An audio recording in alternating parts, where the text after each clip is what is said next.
Hello everyone and welcome to my The Bold Fans channel. I hope everyone is having a wonderful day. Before we begin, please hit the subscribe button and give this video a thumbs up. According to spoilers for The Bold and the Beautiful B&B, John Finn Finnegan, Tanner Novlin, and Daphne Rose Walton, Muriel Hilaire, may not realize it yet, but they will both be dealing with more destruction in the near future.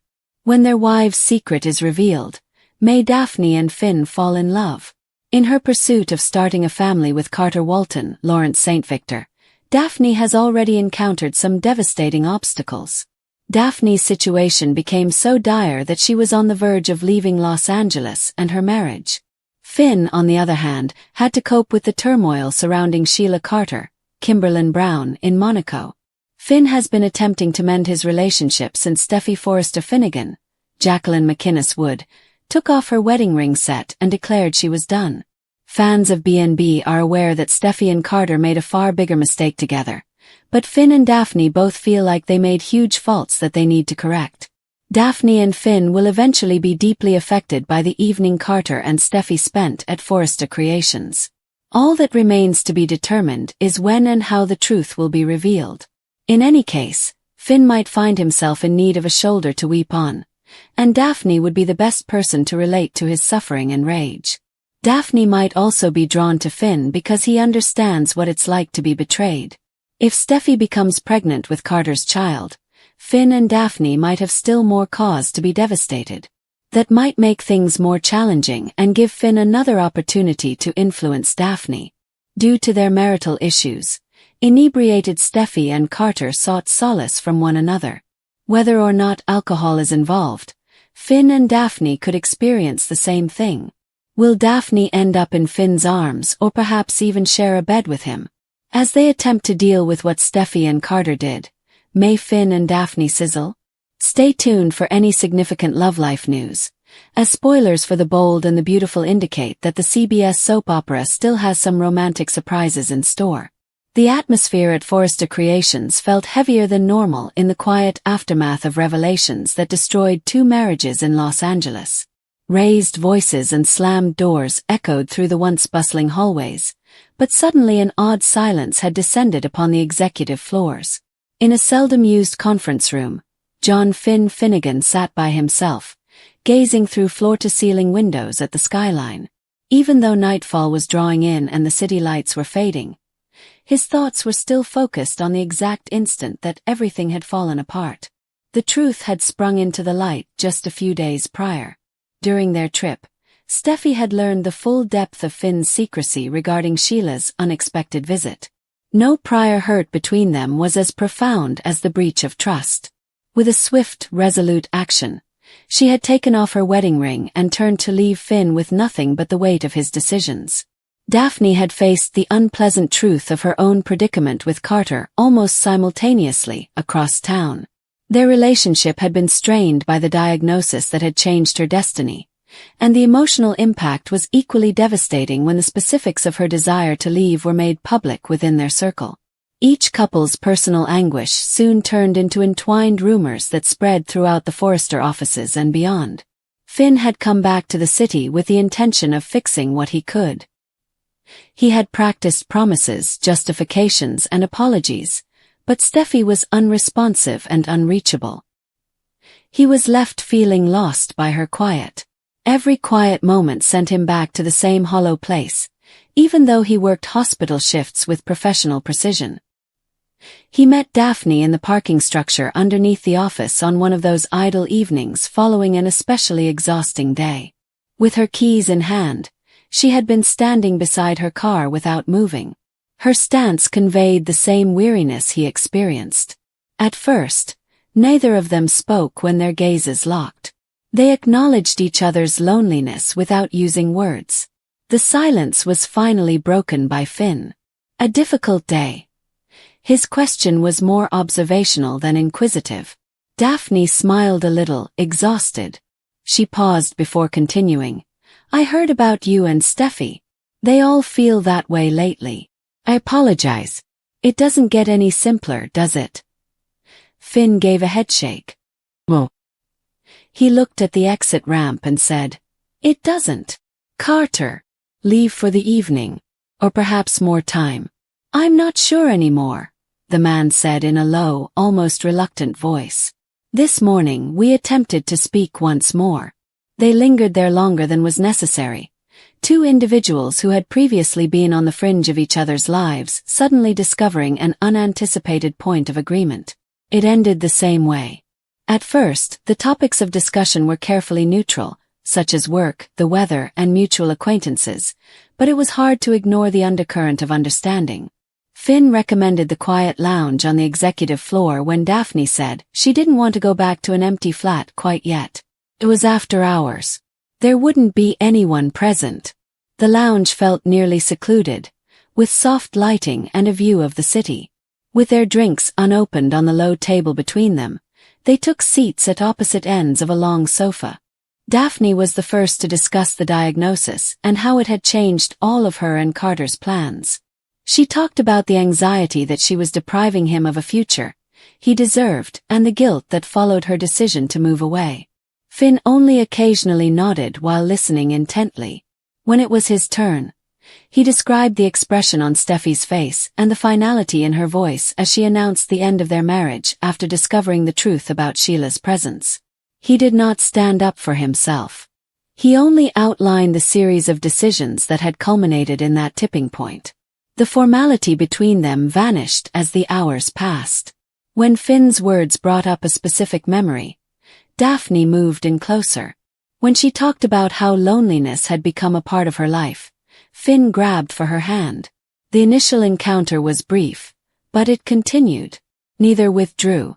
What started out as a mutual recognition of suffering eventually evolved into something more kind and intentional. They talked about how uncommon it was to sit with someone who recognized the particular form of their individual losses and the peculiar relief that comes from being listened without passing judgment. The city lights outside had become more intense by midnight. With her eyes closed, Daphne leaned her head on the back of the couch. Finn felt the first true silence he had experienced in days as he observed the gradual rise and fall of her breathing. Their eyes met when she opened them once again. The ensuing kiss was unplanned. It contained merely the basic urge for intimacy following weeks of seclusion, not a great proclamation. They separated almost instantly, both taken aback by the intensity of the situation, yet neither expressed regret. In the days that followed, there was a cautious dance of closeness. When Daphne showed up for a follow-up appointment at the hospital, they ran into each other. When his schedule permitted, Finn found excuses to stay close to Forrester. Discussions that began in public areas moved into more private areas. They never spoke openly about what was going on between them. Rather, they let the comfort flourish in the voids created by their other connections. One evening, Daphne invited Finn over for a casual dinner at her place. He stayed later than he had planned. Another evening, Finn took them both to the beach after dark, where they strolled silently down the damp sand with the only sound coming from the tide's steady draw. Long shadows were created by the infidelity that had been revealed in both of their prior relationships. Within their family, Steffi's revelation of Finn's omissions had been sufficiently public for the information to spread swiftly. Those closest to Carter had also learned about Daphne's departure and the reasons behind it. However, the new bond that was developing between Finn and Daphne remained secret, shielded by the fact that neither of them received much attention in the short following. The majority of the family's attention was focused on Ridge's rage at Finn. Carter withdrew quietly, leaving Daphne mostly on her own. Something brittle was able to spread because there was no oversight. After a particularly challenging shift, Daphne unexpectedly showed up at Finn's hospital office one afternoon. As if gathering strength, she leaned against the door for a moment after closing it behind her. Finn got up from his workstation. There was no need for words. She moved across the room and embraced him. No embrace had lasted as long as this one. This time, there was less reluctance when they shared a kiss. Both of them were unable to ignore the physical need that had grown out of the solace they had found in conversation and quiet time together. They took their time, conscious of the consequences of their decisions but hesitant to give up. Later, Daphne put her head on Finn's shoulder while they sat side by side on the tiny couch in the office's corner. She whispered, "This isn't what either of us planned." Finn's hand moved slowly in circles down her arm. "No." She turned to face him, saying, "But it feels like the first honest thing I've done in weeks. You are still loved by Steffi." The acknowledgement lingered between them. "You know that. And Carter still loves you. That doesn't alter the events that took place." They fell silent once more. Or how empty the days feel now.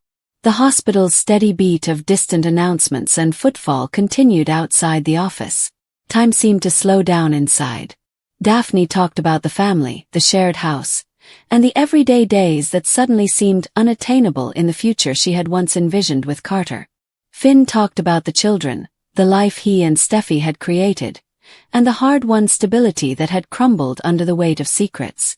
Somehow, by addressing those losses out loud, they created room for the present.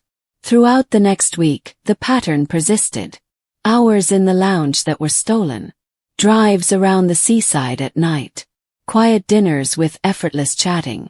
Every interaction strengthened the feeling that they had unexpectedly discovered safety in one another. Finn and Daphne moved within a narrower self-contained circle of mutual understanding while the rest of the world went on around them, including Ridge's persistent conflict with Finn, Carter's attempts to deal with Daphne's absence, and the typical pressures of job and family. They sat together on the couch with the lights low one evening while the rain pattered on Daphne's apartment windows. Finn, still exhausted from several surgeries, had arrived after a difficult day. Neither of them drank the tea that Daphne had made. Rather, they discussed the peculiar way that loss could lead individuals to pursue the things that further complicated their lives. Finn acknowledged that he continued to hold out hope that Steffi would finally pay attention. Daphne acknowledged that she occasionally pictured Carter showing up at her door with an other viewpoint on their predicament. The truth of what was developing between them was not lessened by either assertion. Daphne leaned in and gave him a gentle, almost cautious kiss when the talk subsided. Finn gave a similar response. The same need for comfort that had initially brought them together influenced the slow-moving physical relationship that ensued. They stayed near each other after that, with the rain serving as a constant background. Daphne used her fingertip to trace the shape of Finn's hand. "When this is no longer a secret, what will happen?" she inquired. Finn thought about the query. "I'm not sure. Perhaps it doesn't need to be made public." She nodded slowly. "Maybe it can just be what it is for now." For now. That notion was put to the test in the days that followed. When Finn happened to run into Hope in the Forrester lobby, he had to give a succinct, well-crafted explanation of why he and Daphne had been talking so much. Daphne stared at the screen for longer than she had planned after Carter called, and she didn't answer. Every near miss highlighted how precarious their arrangement was, but neither of them retreated. Their mutual comfort had been too important to give up. Finn found himself thinking back on the journey that had brought him to this point during slower times. The lady he loved had lost faith in him as a result of the choices he made about Sheila. He was open to the first real relationship that emerged because of the solitude that followed. For her part, Daphne was burdened by a medical reality that had altered her perception of what was possible. Carter's personal feelings of inadequacy had not been dispelled by her willingness to stay. She met someone in Finn who didn't ask her to be anything but who she was at the time. They kept meeting. They drove to a remote overlook above the city one afternoon and sat in the car with the windows up to let in some fresh air. Daphne talked about her early years in Paris and the expectations she had brought with her. Finn talked on his early years of medical school and how, until Steffi came into his life, his unwavering focus had left little time for anything else.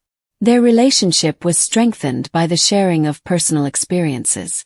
The silence in the car felt more like companionship than emptiness when they finally made their way back to the city. The outside demands mounted as a new week got underway. Steffi was still far away, but not completely out of reach.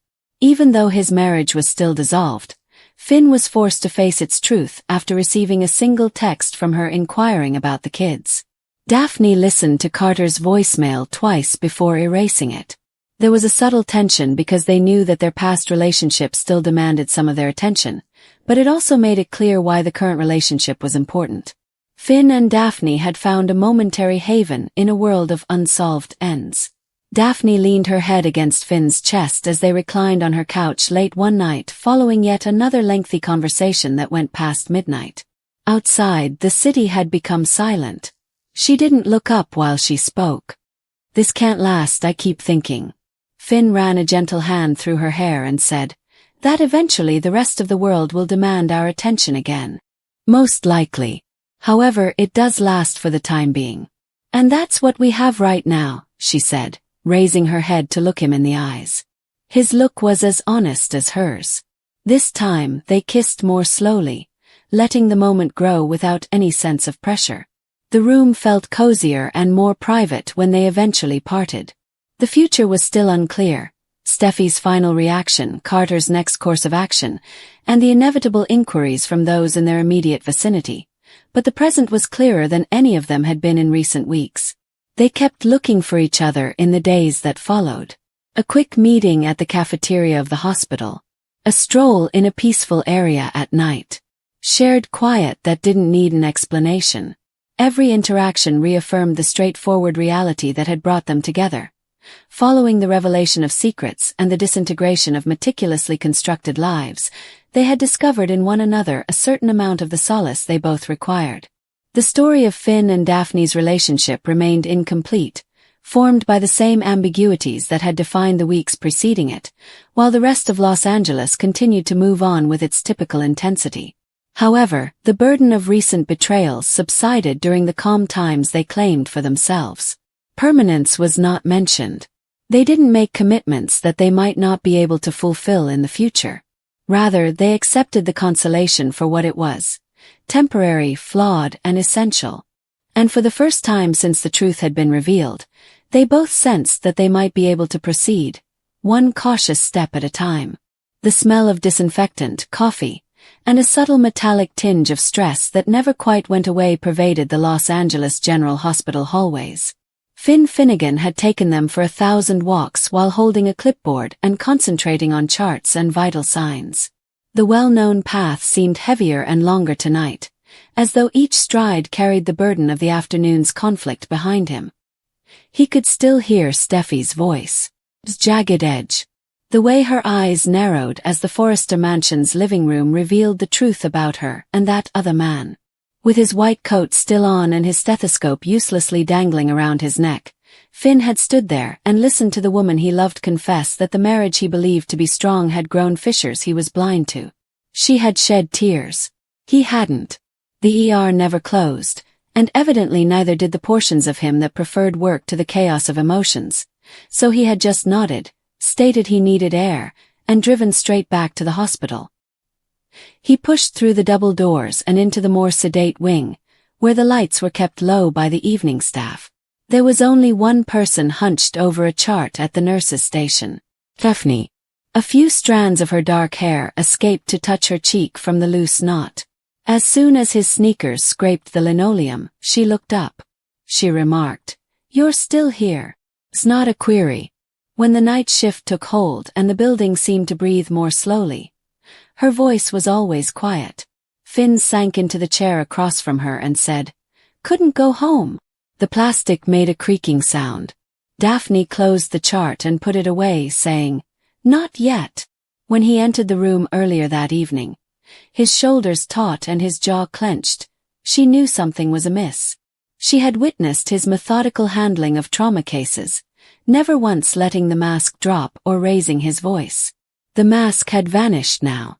The blue in his eyes had faded, and they had a red rim. "Do you want to discuss it?" she inquired. He chuckled briefly and without humor. "What about my wife's infidelity? That she seemed to choose not to live the ideal life I believed I had." He massaged his face with both hands. "Keep playing it over and over. Searching for the moment I ought to have anticipated. The late hours. The separation. Sometimes I would reach for her and she would cringe. It was stress, I told myself. Work. The children. Everything but the obvious." Daphne said nothing. She had long since discovered that sometimes the only helpful thing she could do was to remain silent. She didn't promote her own history of betrayal, but it was evident in the way she listened intently and didn't rush to fill the void with platitudes. Finn went on, lowering his voice. I keep thinking about Lee. How I've already come dangerously close to losing everything. I vowed never to be that blind again. He turned to face her. And here I am.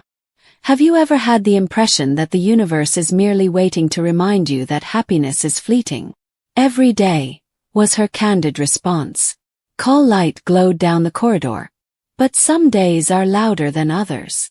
They didn't move. It would be handled by the night nurse. The station was theirs for a few more minutes. I'm not sure what will happen next, Finn remarked. Should I defend her? Should I leave? Do I simply continue to show up for the kids and act as though nothing else matters? He gave a headshake. I detest not knowing. I work as a physician. Daphne leaned across the bar and gently placed her fingers on the back of his hand, saying, I'm supposed to have answers. The conversation was quick and cautious. You're free to skip them tonight. He turned his hand so that their fingers touched, saying, You're free to sit here and feel whatever this is without deciding the rest of your life in the next hour. He was more grounded than he anticipated by the gentle touch. That was how stable Daphne had always been. Quiet competence wrapped in calm kindness. She had developed into the person he trusted with challenging shifts in the months since she started working there. Someone who could tell when something wasn't right without having to hear the whole story.